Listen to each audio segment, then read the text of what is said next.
The Book of Ruth.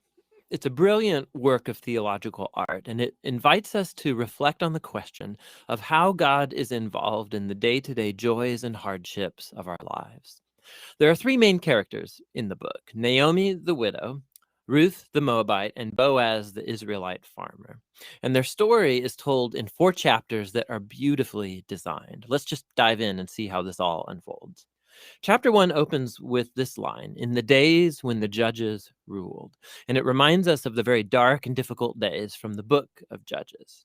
And here we meet an Israelite family in Bethlehem, struggling to survive through a famine. And so, in search of food, they move on to the land of Moab, Israel's ancient enemy. And there, the father of the family dies, and the sons marry 2 Moabite women, Ruth and Orpah. And then the sons, they die too. And so they leave only Naomi and these new daughters-in-law. And so Naomi, she has no reason to stay anymore. And so she tells her new daughters-in-law that she's moving back home.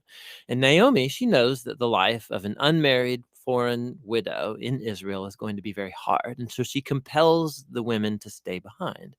Orpah agrees, but Ruth does not. She shows remarkable loyalty to Naomi, and she says, "Wherever you go, I'm going to go.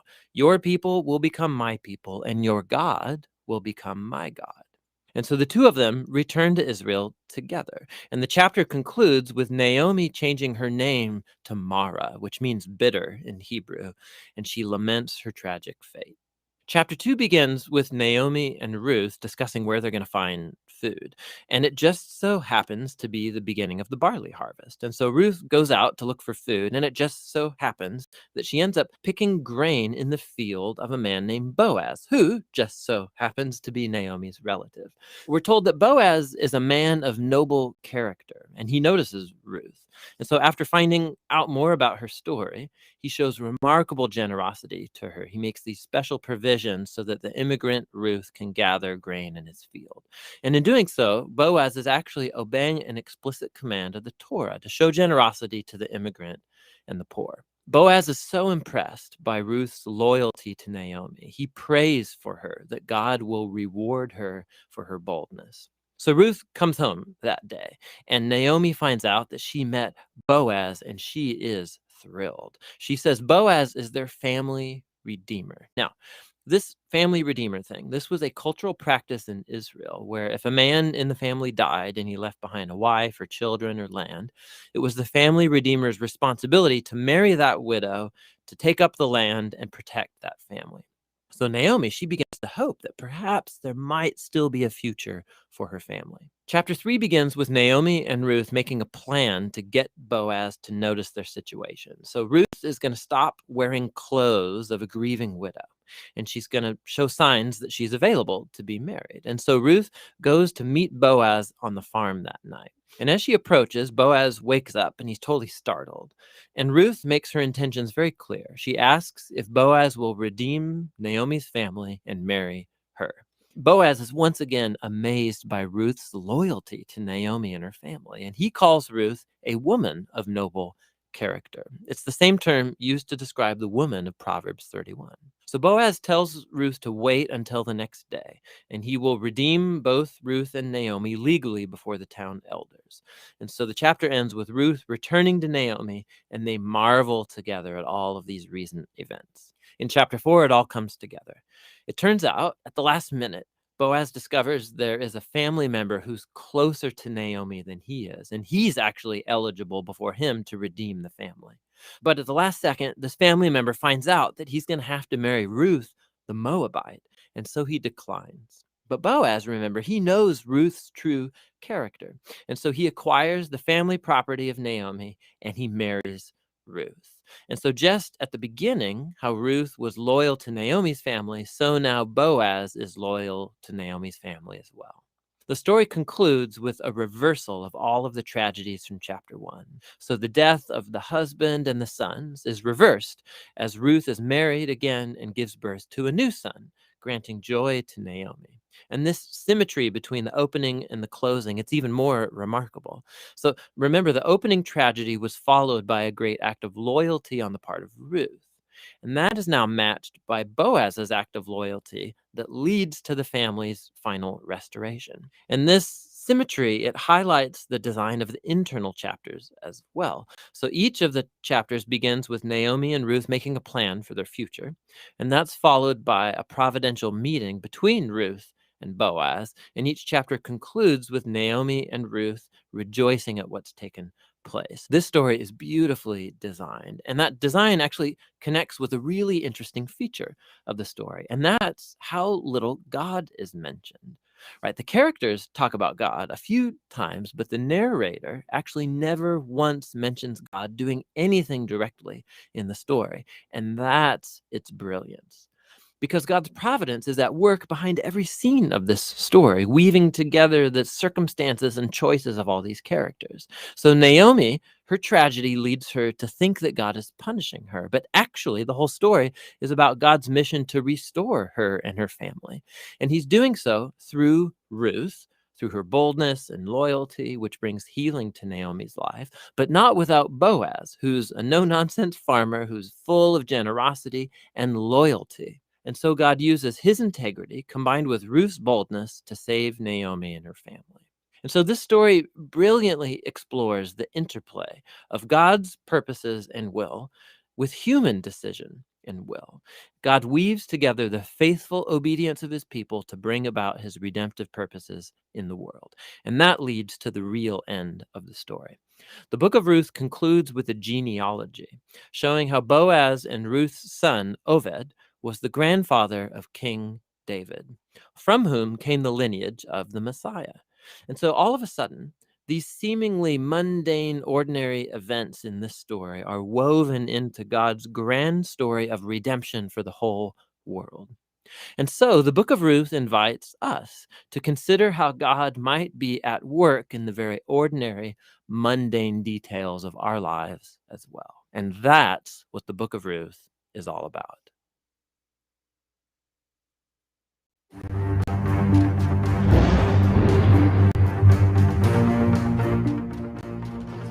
From the year 1228 BCE until 879 BCE, the young Jewish nation, still fresh in their homeland, lurched unsteadily through the era of the judges, like a battered ship, scaling peaks of clarity, then plunging into immorality and suffering.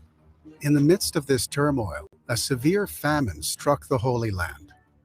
Elimelech, a wealthy leader from the tribe of Judah, escaped the hunger by relocating from Bethlehem to the hostile pagan country of Moab, along the Holy Land's eastern border, with his wife Naomi and 2 sons.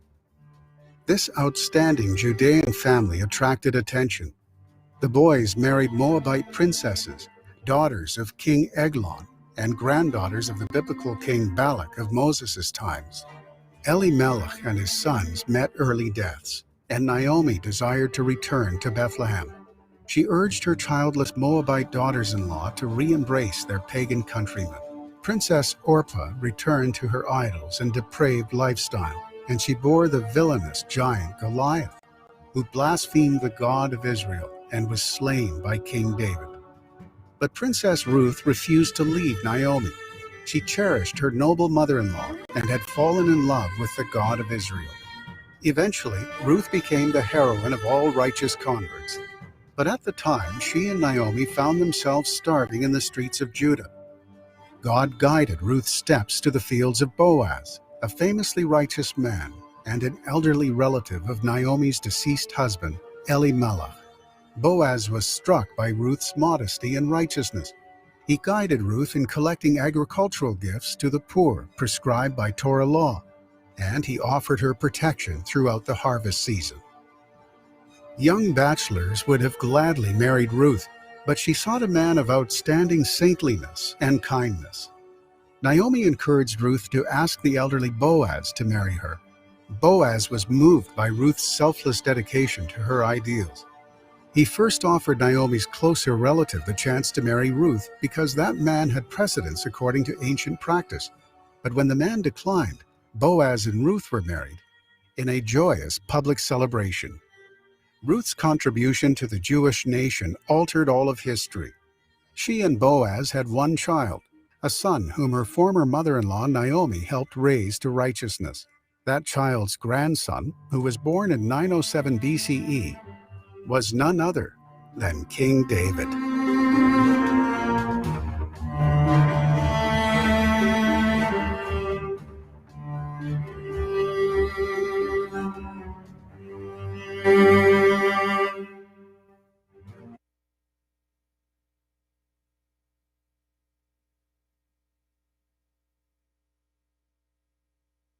Ruth. Ruth 1. In the days when the judges ruled, there was a famine in the land, and a man of Bethlehem in Judah went to sojourn in the country of Moab, he and his wife and his 2 sons. The name of the man was Elimelech, and the name of his wife Naomi, and the names of his 2 sons were Mahlon and Chilion. They were Ephrathites from Bethlehem in Judah. They went into the country of Moab and remained there. But Elimelech, the husband of Naomi, died, and she was left with her 2 sons. These took Moabite wives. The name of the one was Orpah, and the name of the other Ruth. They lived there about 10 years, and both Mahlon and Chilion died, so that the woman was left without her 2 sons and her husband. Then she arose with her daughters-in-law to return from the country of Moab, for she had heard in the fields of Moab that the Lord had visited his people and given them food. So she set out from the place where she was with her 2 daughters-in-law, and they went on the way to return to the land of Judah. But Naomi said to her 2 daughters-in-law, "Go, return each of you to her mother's house. May the Lord deal kindly with you as you have dealt with the dead and with me. The Lord grant that you may find rest, each of you, in the house of her husband." Then she kissed them, and they lifted up their voices and wept, and they said to her, "No, we will return with you to your people." But Naomi said, "Turn back, my daughters. Why will you go with me? Have I yet sons in my womb that they may become your husbands? Turn back, my daughters. Go your way, for I am too old to have a husband. If I should say I have hope, even if I should have a husband this night and should bear sons, would you therefore wait till they were grown? Would you therefore refrain from marrying? No, my daughters, for it is exceedingly bitter to me for your sake that the hand of the Lord has gone out against me." Then they lifted up their voices and wept again. And Orpah kissed her mother-in-law, but Ruth clung to her. And she said, "See, your sister-in-law has gone back to her people and to her gods. Return after your sister-in-law." But Ruth said, "Do not urge me to leave you or to return from following you. For where you go, I will go, and where you lodge, I will lodge. Your people shall be my people, and your God, my God. Where you die, I will die, and there will I be buried. May the Lord do so to me, and more also, if anything but death parts me from you." And when Naomi saw that she was determined to go with her, she said no more. So the 2 of them went on until they came to Bethlehem. And when they came to Bethlehem, the whole town was stirred because of them. And the women said, "Is this Naomi?" She said to them, "Do not call me Naomi. Call me Mara, for the Almighty has dealt very bitterly with me. I went away full, and the Lord has brought me back empty. Why call me Naomi when the Lord has testified against me, and the Almighty has brought calamity upon me?" So Naomi returned, and Ruth the Moabite, her daughter-in-law, with her, who returned from the country of Moab. And they came to Bethlehem at the beginning of barley harvest.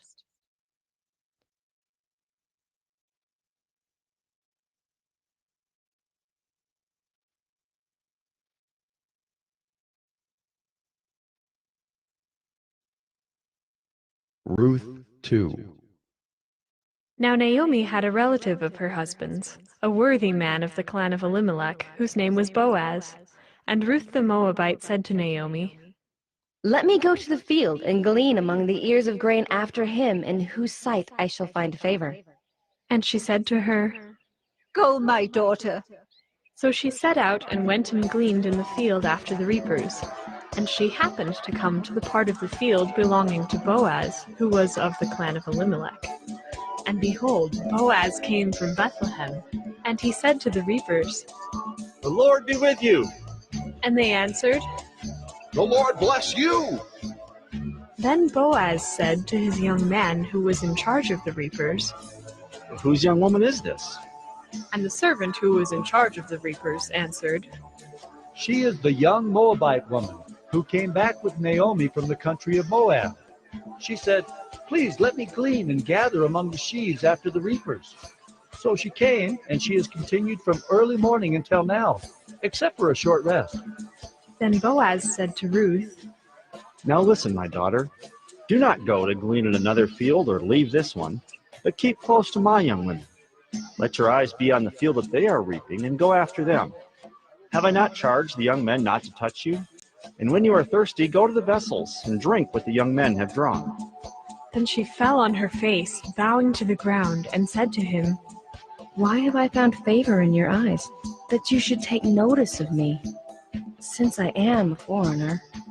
But Boaz answered her, All that you have done for your mother-in-law since the death of your husband has been fully told to me, and how you left your father and mother and your native land and came to a people that you did not know before. The Lord repay you for what you have done, and a full reward be given you by the Lord, the God of Israel, under whose wings you have come to take refuge. Then she said, I have found favor in your eyes, my lord, for you have comforted me and spoken kindly to your servant, though I am not one of your servants. And at mealtime Boaz said to her, Come here and eat some bread and dip your morsel in the wine. So she sat beside the reapers, and he passed to her roasted grain. And she ate until she was satisfied, and she had some left over. When she rose to glean, Boaz instructed his young men, saying, Let her glean, even among the sheaves, and do not reproach her. And also pull out some from the bundles for her and leave it for her to glean, and do not rebuke her. So she gleaned in the field until evening. Then she beat out what she had gleaned, and it was about an ephah of barley. And she took it up and went into the city. Her mother-in-law saw what she had gleaned. She also brought out and gave her what food she had left over after being satisfied. And her mother-in-law said to her, Where did you glean today, and where have you worked? Blessed be the man who took notice of you. So she told her mother-in-law with whom she had worked, and said, The man's name with whom I worked today is Boaz. And Naomi said to her daughter-in-law, May he be blessed by the Lord, whose kindness has not forsaken the living or the dead. Naomi also said to her, The man is a close relative of ours, one of our redeemers. And Ruth the Moabite said, Besides, he said to me, You shall keep close by my young men until they have finished all my harvest. And Naomi said to Ruth, her daughter-in-law, It is good, my daughter, that you go out with his young women, lest in another field you be assaulted. So she kept close to the young women of Boaz, gleaning until the end of the barley and wheat harvests. And she lived with her mother-in-law.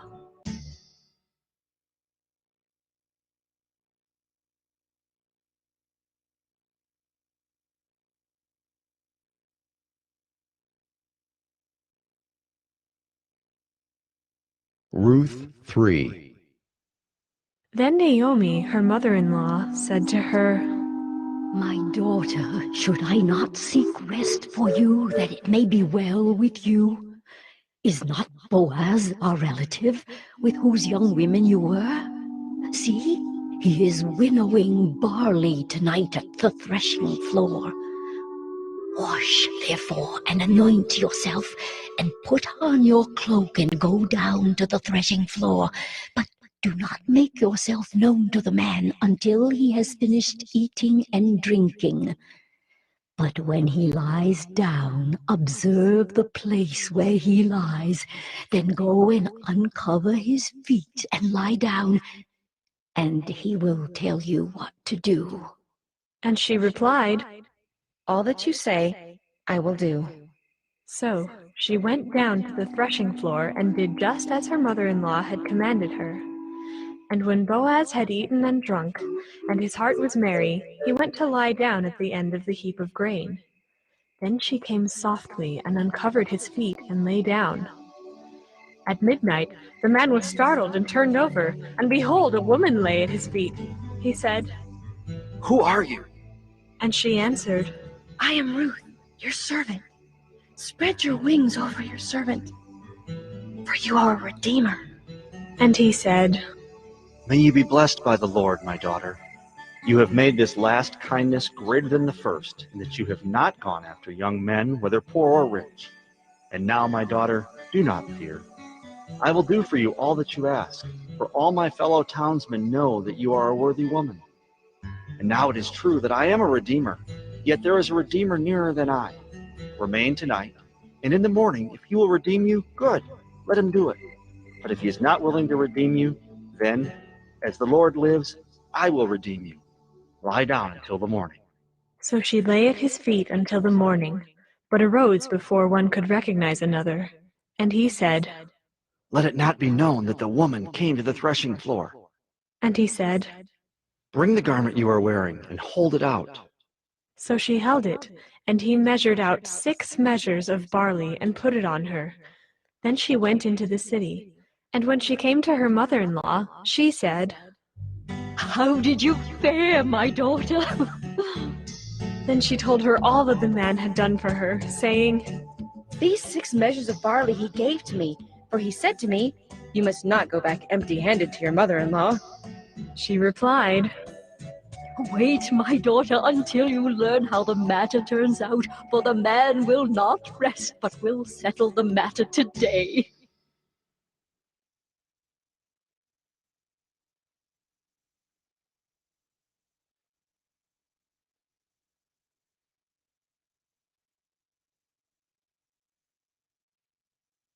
Ruth 4. Now Boaz had gone up to the gate and sat down there. And behold, the Redeemer, of whom Boaz had spoken, came by. So Boaz said, Turn aside, friend. Sit down here. and he turned aside and sat down. And he took 10 men of the elders of the city and said, Sit down here. So they sat down. Then he said to the Redeemer, Naomi, who has come back from the country of Moab, is selling the parcel of land that belonged to a relative, Elimelech.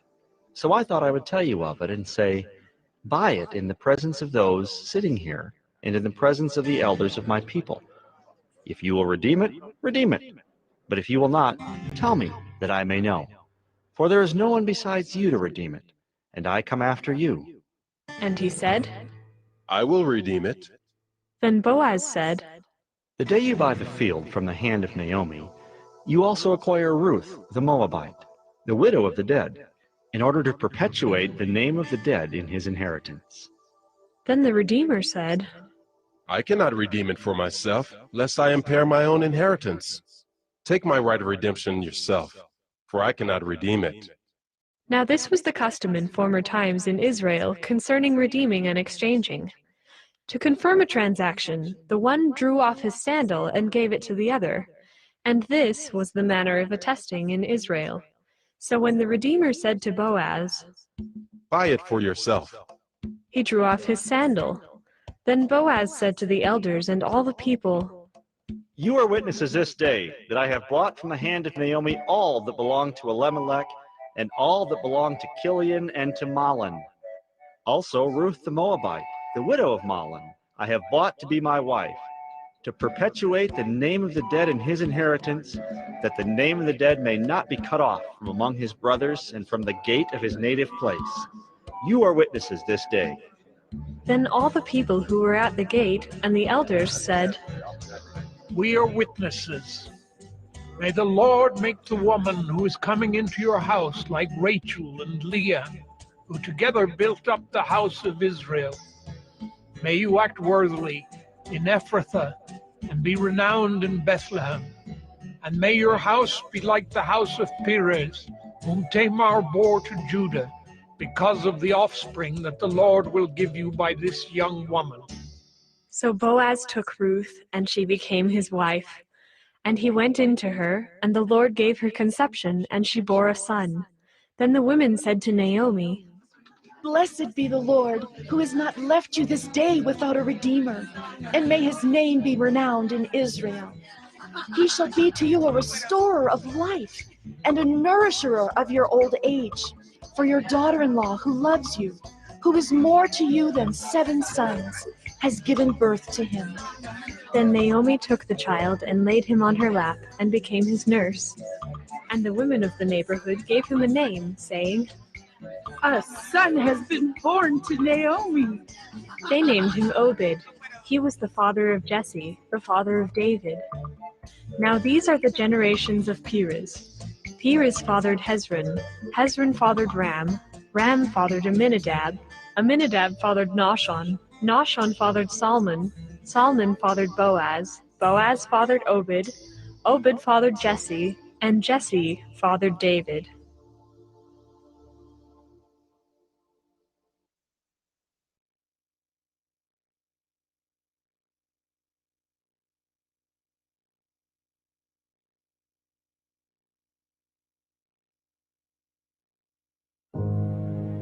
The Bible contains the mind of God, the state of man, the way of salvation, the doom of sinners, and the happiness of believers. Its doctrines are holy, its precepts are binding, its stories are true, and its decisions are immutable. Read it to be wise, believe it to be safe, and practice it to be holy. It contains light to direct you, food to support you, and comfort to cheer you. It is the traveler's map, the pilgrim's staff, the pilot's compass, the soldier's sword, and the Christian's charter. Here, paradise is restored, heaven opened, and the gates of hell disclosed. Christ is its grand subject, our good the design, and the glory of God its end. It should fill the memory, rule the heart, and guide the feet. Read it slowly, frequently, and prayerfully.